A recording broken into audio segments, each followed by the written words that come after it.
Virginia et Randolph Norman sont ce qu'il est convenu d'appeler un charmant petit couple. Lui, Randolph, a 25 ans, les cheveux bruns, un sourire juvénile et sympathique. Elle, Virginia, 22 ans, est une fille pleine de santé, assez grande, comme le sont souvent les Américaines. Virginia et Randolph Norman, originaires de New York, ont accepté avec plaisir de descendre à Mountain Park, en Caroline du Nord, où Randolph, agent d'assurance, s'est vu proposer un poste. Le climat est tellement plus agréable, tellement plus sain que celui du Nord-Est. Ils ont acheté une petite mais jolie maison, un peu à l'écart de la ville, entourée d'un jardin qui lui a donné son nom, la Roseraie. Virginia et Randolph s'entendent avec leurs voisins et avec tout le monde, en général, à Mountain Park. Bref, la vie commence pour eux de la manière la plus satisfaisante. Ce 7 juin 1963, les Norman, comme beaucoup d'autres citoyens de Mountain Park, déambulent dans le jardin du presbytère. C'est la vente de charité annuelle et quand on monte son ménage, c'est le moment ou jamais de faire de bonnes affaires. Là, regarde! Virginia Norman vient de désigner à Randolph un petit homme à lunettes assis sur un pliant. Malgré la chaleur de cette journée de juin, il est habillé d'un costume noir et porte également une cravate noire. Oui, effectivement, il a une drôle d'allure. Ce n'est pas de lui que je parle. Regarde, c'est cela qu'il nous faut pour le living. Randolph Norman aperçoit un rouleau de couleur crème à moitié déroulé au pied du curieux individu. Du lino, tu crois? Oui, on le mettrait sous le tapis, comme notre plancher est un peu abîmé. Virginia argumente en bonne maîtresse de maison. Randolph constate de son côté que le lino est presque neuf. Il n'y a même pas de traces de poussière. La discussion s'engage. Le petit bonhomme en noir ne demande que 5 $. Le marché est rapidement conclu. Virginia et Randolph reprennent le chemin de leur maison avec le rouleau de couleur crème qui dépasse de la vitre arrière de leur voiture. Randolph aurait préféré rapporter quelque chose de plus joli, un bibelot, un objet de décoration, mais il s'est laissé fléchir par le sens pratique de Virginia. Il conclut 5 $, ce n'est pas cher. 1er juillet 1963. 3 semaines ont passé depuis la vente de charité et depuis, précisément 3 semaines, Virginia Norman est malade. Ce n'est pas grave.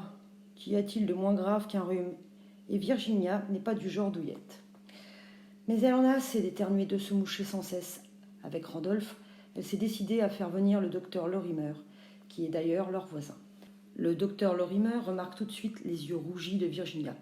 J'imagine que vous devez avoir l'habitude. Tous les ans, au début de l'été, ce doit être la même chose. Pas du tout, je ne suis jamais malade. Ah, c'est étonnant, j'aurais juré que c'était le rhume des foins. En tout cas, il s'agit d'une réaction allergique. Voyons un peu. Madame Norman, avez-vous adopté un animal? Non. Avez-vous fait de nouvelles plantations dans votre jardin? Absolument pas. Alors, quel achat avez-vous fait? Car il n'y a pas de doute, la cause de votre maladie est quelque chose qui est entré récemment dans cette maison. Le lino. Randolph est sûr d'avoir trouvé. Suivi de Virginia et du docteur, il va dans le living et soulève un coin du tapis.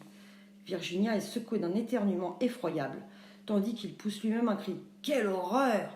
Une horreur, en effet, la surface couleur crème, naguère impeccable, est couverte de moisissures. Ce sont de grosses taches vertes, larges comme des choux, espacées à intervalles réguliers, un peu comme le motif d'un papier peint.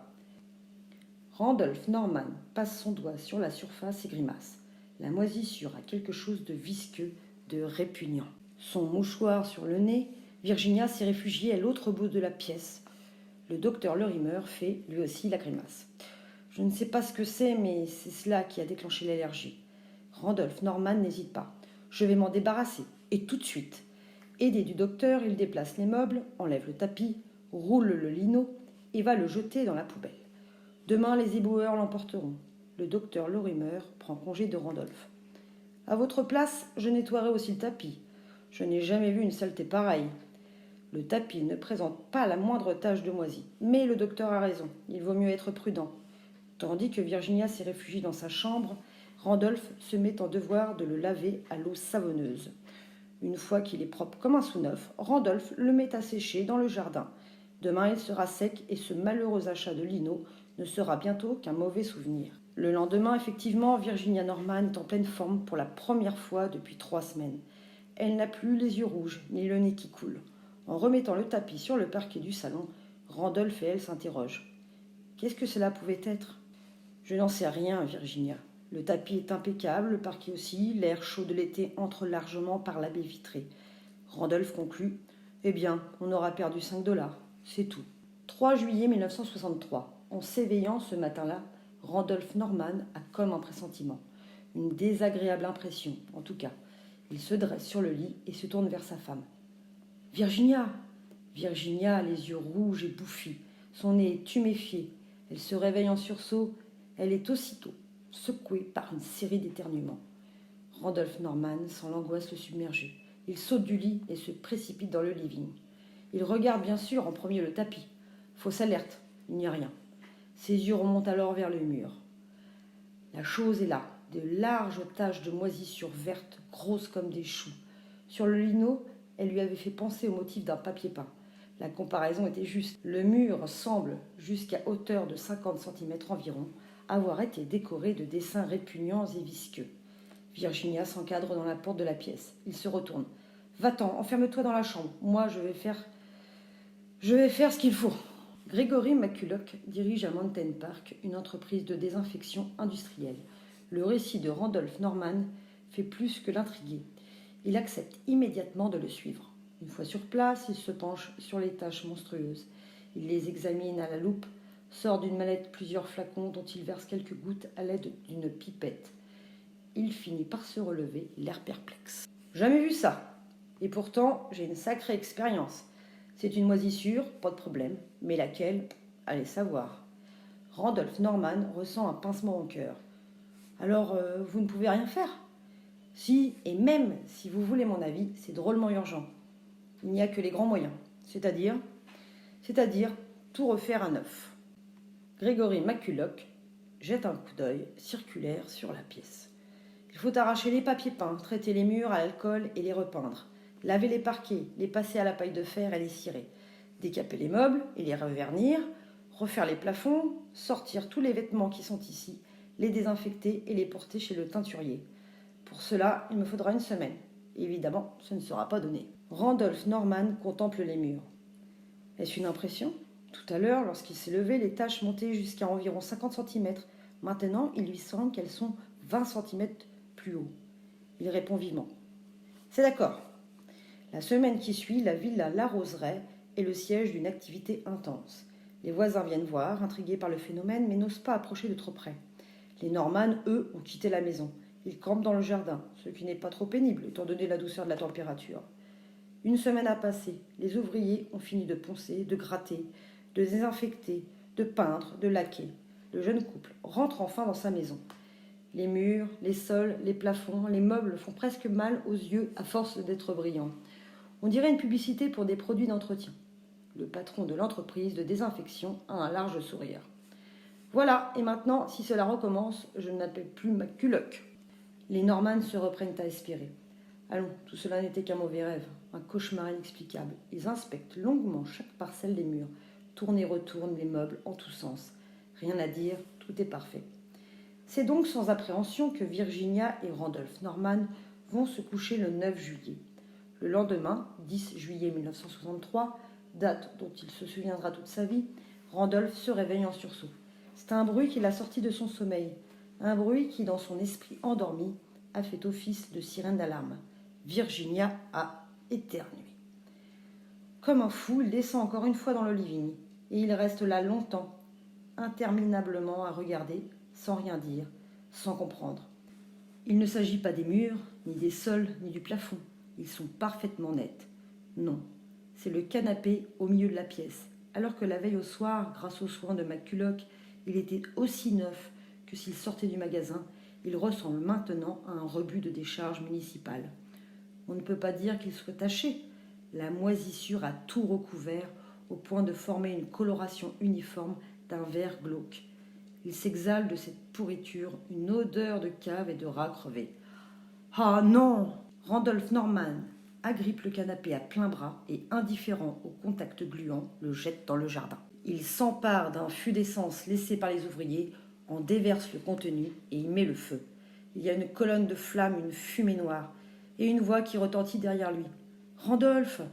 Virginia est dans le living. Randolph Norman va vers elle. Elle a les yeux fixes. Randolph regarde dans sa direction. Le mur, ce mur qui était immaculé il y a un instant, est maintenant couvert de taches vertes, grosses comme des choux. Il règne dans la pièce une odeur aigrelette de cave et de rats crevés. Quelques heures plus tard, les spécialistes du service de santé de la Caroline du Nord sont à la roseraie. Ils regardent, perplexes, les taches vertes qui recouvrent les murs de bas en haut et qui sont en train de gagner le plafond. Le responsable du service, Benjamin Adler, un ingénieur chimiste, prend la parole. « Je ne peux rien dire pour l'instant, monsieur Norman. Je vais emporter des échantillons et les analyser. De toute manière, vous ne devez pas rester là. Allez à l'hôtel ou chez des amis. Je vous communiquerai les résultats et je vous dirai ce que nous pouvons faire. » C'est une semaine plus tard que l'ingénieur Adler vient faire part de ses conclusions au Norman. Il n'est visiblement pas à son aise. « Je n'y comprends rien. Il s'agit d'un type de moisissure assez courant. Ce qui est anormal, en revanche, c'est la manière dont elle se développe chez vous. En laboratoire, mes prélèvements ont une croissance parfaitement modérée, mais dès que je les transporte là-bas, ils prolifèrent d'une façon ahurissante. Je ne peux que faire des hypothèses, mais je suppose qu'il se trouve dans votre maison des conditions exceptionnelles dues à des facteurs que nous connaissons mal. L'exposition, la nature du sol, peut-être des radiations, des mouvements telluriques ou des phénomènes plus compliqués encore. » Virginia et Randolph Norman ont écouté sans mot dire. Randolph finit par demander « Et que comptez-vous faire ?» Le phénomène est du plus haut intérêt scientifique et il faut continuer à l'examiner. Mais il y a un danger réel de contagion. Je vais donc mettre en place un cordon sanitaire. Si la moisissure gagnait, il faudrait évidemment tout brûler. C'est ainsi que la roseraie, la petite et coquette villa de Mountain Park, est devenue du jour au lendemain un bunker, un no man's land, digne des camps militaires les plus secrets. Elle a été coupée du reste du monde par une tranchée et un réseau de fils de fer barbelés. À l'intérieur, plusieurs milliers de litres d'essence ont été installés dans une citerne, de même qu'un dispositif de mise à feu à distance. Pendant des jours et des jours, les Norman sont venus voir cette maison qui aurait dû être celle du bonheur et qui était devenue celle du cauchemar. Et de loin, à la jumelle, ils ont vu par les fenêtres restées ouvertes tout devenir vert à l'intérieur, de ce vert glauque, innommable, qui ne ressemble à rien d'autre. Puis ce sont les murs de façade qui sont devenus verts à leur tour, puis le toit. Quand la première tache verte est apparue sur la barrière blanche qui formait la clôture de la roseraie, Benjamin Adler, responsable du service de santé de l'État de Caroline du Nord, a donné l'ordre de mise à feu. En quelques minutes, la maison est partie en fumée et la moisissure avec elle. Jamais, ni là ni ailleurs, le même phénomène ne s'est reproduit. Jamais non plus, les savants n'ont compris ce qui s'était passé. Ils ont conclu prudemment qu'il s'agissait d'un mystère. Quant à Virginia et Randolph Norman, leur principale préoccupation n'était pas de comprendre, mais de fuir.